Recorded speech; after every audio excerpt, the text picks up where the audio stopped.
Assalamualaikum warahmatullahi wabarakatuh. Alhamdulillahi rabbil alamin. Wa huwa alladhi anzala as-sakinata fi qulubil mu'minin liyazdadu imanan ma'a imanihim. Fa iyyahu na'budu wa iyyahu nasta'in. Wa la haula wa la quwwata illa billahil aliyyil azim.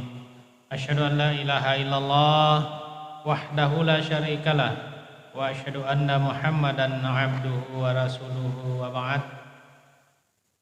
Kaum muslimin dan muslimat, jamaah salat Isya dan salat tarawih yang dimuliakan Allah Subhanahu wa taala. Di akhir Ramadan ini, di malam ke-28 atau 29 Ramadan, saya ingin mengajak jamaah untuk mengkaji secara singkat satu sifat terpuji seorang mukmin, yaitu sifat qanaah. Kita berharap qanaah ini bisa terbentuk pada diri kita sebagai hasil dari tarbiyah tempahan Ramadan dengan kekuatan iman serta aktivitas kesalehan yang telah kita lakukan. Apa yang dimaksud dengan qanaah? Qanaah itu sering diartikan dengan kepuasan hati. Kepuasan hati. Nanti kita lihat bagaimana bentuknya kepuasan hati itu.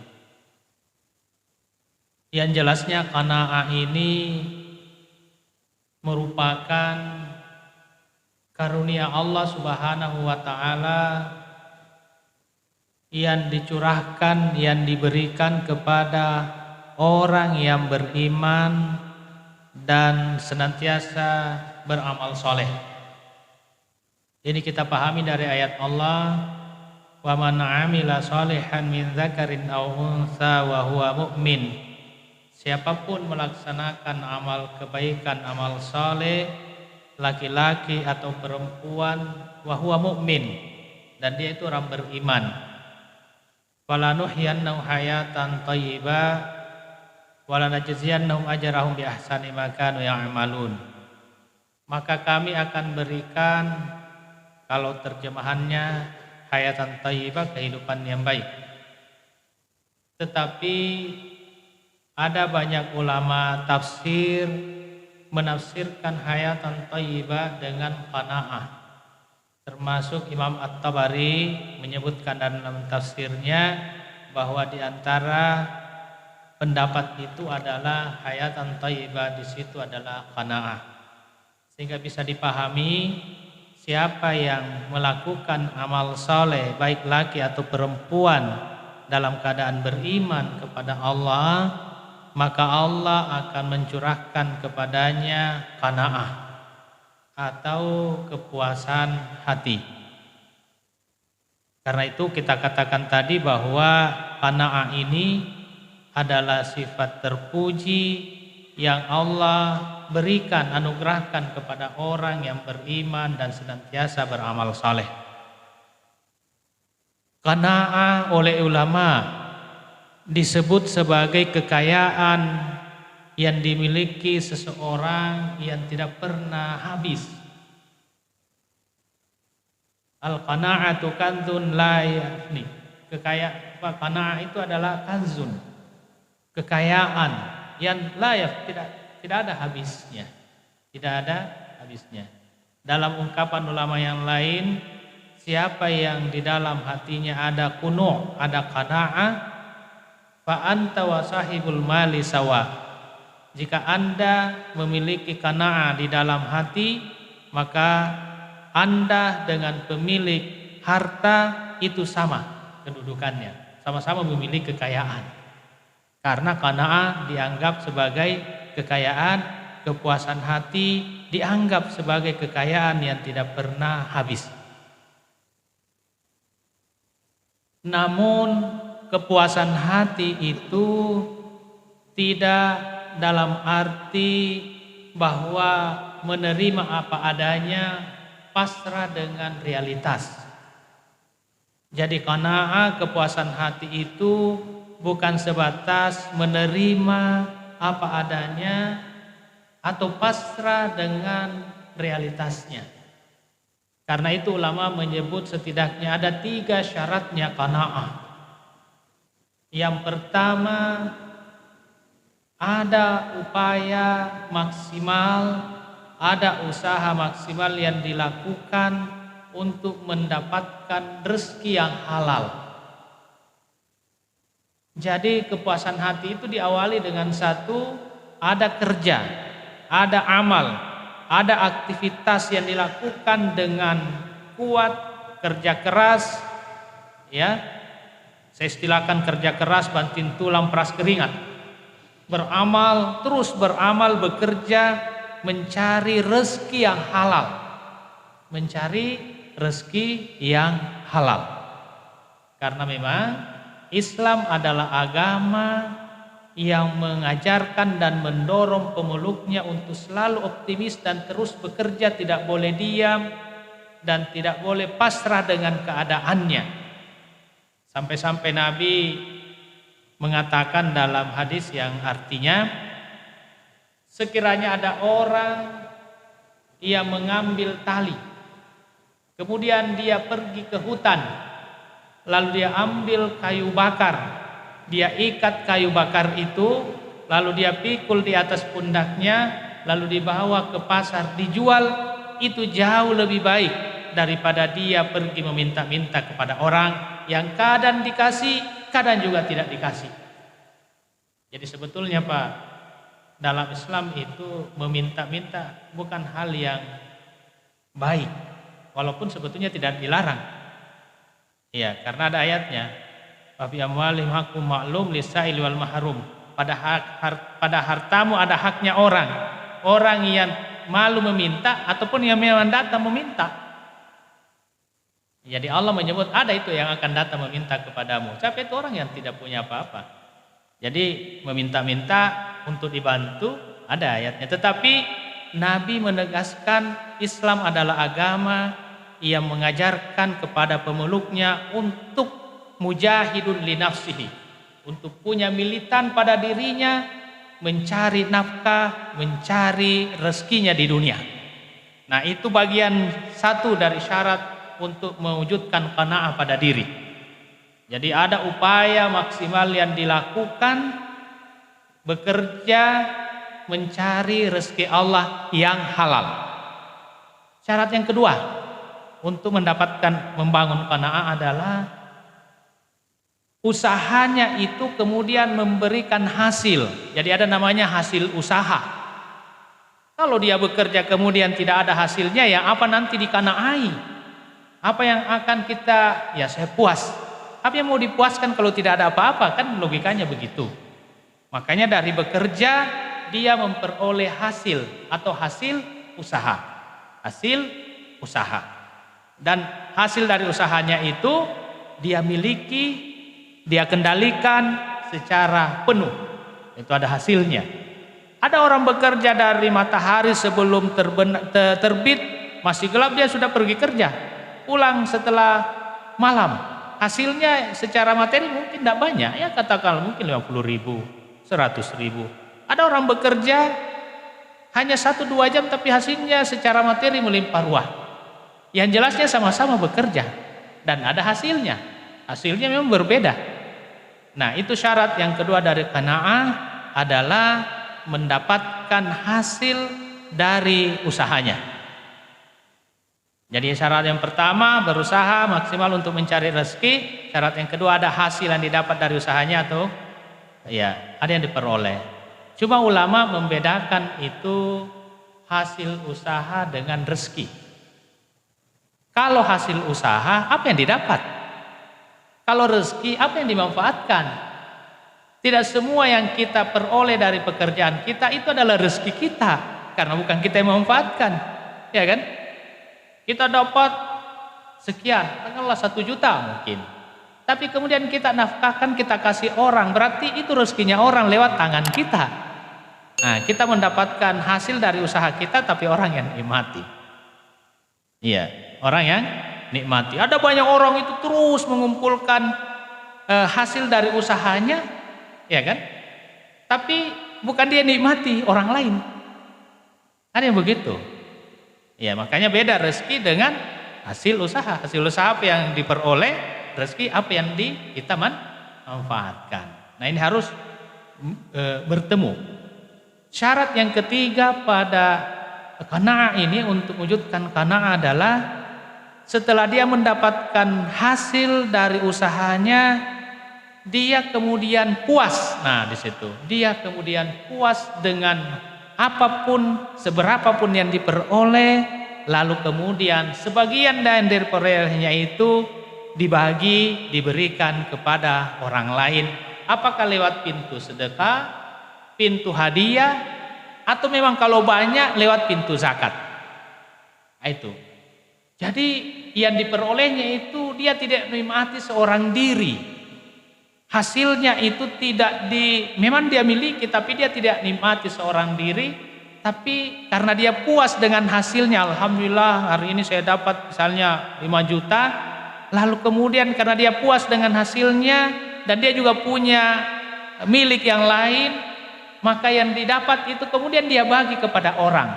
Dan agama sudah bagus dalam memberikan kita cara membagi kepada orang lain. Selalu dibahasakan fi amwalikum, misalnya pada hartamu, atau sebagian dari hartamu, min amwalihim, dari sebagian hartamu. Jadi tidak seluruhnya juga. Zakat saja itu hanya, kalau zakat harta selain pertanian hanya 2,5%, kan tidak banyak sebetulnya itu. Jadi kalau 100 juta 2,5% hanya 2.500.000, masih banyak sebetulnya sisanya itu. Masih ada berapa? 97.500.000 kan itu. Yang tersimpan, mengendap, tidak digunakan.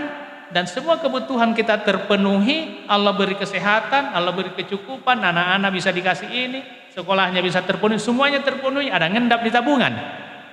Kan itu yang disakati kan? Nah, cuma 2,5% kata Allah. Nah itu. Nah, itulah 3 syarat dalam membangun qanaah. Jadi qanaah itu saya katakan di awal bukan kepasrahan begitu saja, bukan menerima apa adanya, tetapi melalui proses usaha, maksimal bekerja, kemudian dia mendapatkan hasil dari pekerjaannya seberapapun itu, dia puas yang didapat, dia ridho dengan pemberian Allah, dan bentuk keridaannya kalau banyak dia beri ke orang sebagiannya. Itu disebut dengan kepuasan hati dalam arti qanaah, dalam arti qanaah. Nah, jemaah yang dimuliakan Allah, qanaah di samping kekayaan, karena itu orang yang memiliki qanaah itu dia selalu merasa kaya karena dia puas. Ya Allah, dari saya bekerja dari pagi sampai malam dapatnya 50.000, ya ridho dia terima 50 itu hasil usahanya. Dia tidak menuntut Allah, ya Allah masa saya dari pagi sampai sore gini cuma dapat 50.000, tetangga saya 2 jam dia dapat 50 juta misalnya. Itu enggak qanaah. Ya dia terima, ya 50.000, ya inilah rezeki saya, inilah bagian dari Allah. Karena itu qanaah, kepuasan hati dengan 3 syarat ini tidak harus selalu identik itu sifat dimiliki orang miskin, dah. Orang kaya bisa qanaah, orang miskin bisa qanaah, siapapun bisa membangun sifat qanaah. Begitu juga sebaliknya, boleh jadi ada orang kaya lebih qanaah daripada orang yang memiliki harta sedikit orang miskin. Oh itu qanaah, itu kenapa? Sedikit hartanya, belum tentu. Ya kan? Kalau dia selalu tuntut Tuhan, ya Allah, kapan saya juga dapat ini? Masa saya bekerja begini terus, saya mengeluh dengan hasil yang diperoleh. Enggak qanaah kan? Cuma kasihan kalau sudah hartanya juga sedikit yang diperoleh, ya mengeluh lagi kan? Enggak qanaah. Jadi orang miskin harusnya qanaah, orang kaya harusnya lebih qanaah lagi karena banyak yang diperoleh. Dia puas dengan pemberian Allah. Kekuatan qanaah itu luar biasa, menolak sifat buruk. dalam diri, yaitu ketamakan dan kerakusan, dan mengantarkan orang Kanaan menjadikan berkah pada penghasilannya. Nah, ini saya sebut sebuah hadis kisah Hakim bin Hizam, seorang sahabat Nabi itu pernah diajari oleh Rasulullah, "Ya Hakim, inna hadzal mala hullun wa hudrun." Hakim, harta itu memang indah dan lezat. Luar biasa Nabi itu memberi definisi harta. Harta itu katanya indah. Dan kenyataannya begitu kan? Banyak orang mengumpulkan harta karena ingin melihat sesuatu yang indah. HP, mobil baru kan, itu yang beli HP, beli ini. Yang dilihat. Yang hijau-hijau kalau arti hadis itu. Wahulun dan lezat. Apa yang dimakan? Tapi Nabi mengajari Hakim dan kepada kita semuanya, "Faman akhadahu bisa khawati nafsin burikalahu fihi, waman akhadahu bi israfi nafsin lam yubarak fihi kalladhi ya'kul wa la yashba." Luar biasa petunjuk Nabi. Harta ini memang indah dan lezat, tidak ada orang yang tidak suka, tetapi siapa yang mencarinya dan mendapatkannya dengan kedermawanan, dengan qanaah, dengan 3 syarat tadi saya artikan qanaah hadis ini, maka akan diberkahi dari pekerjaan dan apa yang diperolehnya. Tetapi siapa yang mengambilnya dengan kerakusan ketamakan, maka tidak akan diberkahi dari apa yang diperoleh. Nah, bagaimana orang yang tidak mendapatkan berkah? Kalladzi ya'kulu wa la yashba, seperti orang yang makan yang tidak pernah kenyang. Saya ulang, orang yang tidak berberkah dari pekerjaannya, kata Nabi, seperti orang yang makan yang tidak pernah kenyang. Dia makan 1 piring belum kenyang, ditambah lagi 1 piring, padahal sebetulnya perutnya itu sudah full, tapi dia merasa tidak kenyang. Orang yang tidak berberkah karena tidak ada qanaahnya, maka berapapun penghasilannya selalu dia merasa tidak cukup, selalu dia merasa kurang. Dia dapat 100 juta mungkin per bulan, tapi tidak cukup, akhirnya OTT. Enggak begitu kan? Yang OTT itu bukan penghasilannya yang 1.000 2.000, Pak. Yang berapa penghasilannya? Boleh jadi, kita tidak mengatakan pasti kan, boleh jadi karena qanaahnya itu sedang hilang. Karena itu tadi tidak berberkah, akhirnya ya'kul wa la yashba, seperti orang yang makan yang tidak pernah merasa kenyang. Dia mengumpulkan harta sebanyak-banyaknya, lupa untuk membagi kepada orang. Tidak puas dengan, sudahlah cukup dengan gaji saya, hati-hati mengambil ini. Ya, dia karena merasa tidak cukup, ditambah terus, akhirnya yang haram pun diambil, OTT dia. Ya kan, itu masalahnya. Jadi qanaah ini saya kira penting untuk masa kita sekarang ya. Mudah-mudahan Ramadan ini membentuk kita menjadi lebih qanaah. Dan sekali lagi, qanaah bukan dengan kepasrahan. Qanaah jangan bekerja keras, tidak. Islam menyuruh kita bekerja mujahidun linafs, berjihad militan di dalam mencari dunia, iya kan? Tapi 3 syaratnya tadi, mencari dunia silakan cari dunia. Hitung-hitung harta boleh enggak menghitung-hitung? Boleh. Mengumpul-ngumpul harta boleh. Tapi beda orang qanaah menghitung harta dengan orang yang tamak, yang bukan qanaah. Kan ada ayatnya itu, alladzi jama'a mala wa addada, yang mengumpulkan harta dan menghitung-hitungnya. Yahsabu anna malahu akhlada, kan bedanya di situ. Bedanya di mana? Sama-sama mengumpul harta, sama-sama menghitungnya. Orang yang rakus menghitung kekurangan hartanya sehingga selalu merasa, karena dia selalu merasa kurang kan, kurang ini, tambah lagi, kurang ini, tambah. Kalau orang qanaah menghitung kelebihannya, wah ini dapat berapa ini, wah sekian juta, kayaknya harus dibagi ke sebagian orang ini. Jadi sama-sama menghitung, tapi satu menghitung untuk dibagi, satu menghitung untuk menambah. Nah, itu orang rakus, Pak. Karena yahsabu anna malahu akhlada, karena orang rakus itu menganggap harta itu mengekalkannya, sehingga kata Nabi itu tadi, kalladzi ya'kulu wa la yashba. Nah, jamaah yang dimuliakan Allah, mudah-mudahan Ramadan menempa kita untuk mewujudkan sifat qanaah pada diri, sifat kepuasan hati terhadap apa yang Allah berikan kepada kita. Seberapapun yang kita peroleh dengan cara halal, itulah yang terbaik. Itulah yang dimaksud qanaah pada diri, yang merupakan sifat terpuji bagi orang yang beriman. Mudah-mudahan kita bisa memilikinya dalam membangun kepribadian kita menjadi pribadi yang terbaik di dunia dan selamat dunia akhirat. Usikum wa ya binasi bittaqwallah. Wassalamualaikum warahmatullahi wabarakatuh. Persembahkan oleh Yayasan Haji Muhammad Cengho Sulsel dan Takmir Masjid Muhammad Cengho Goa.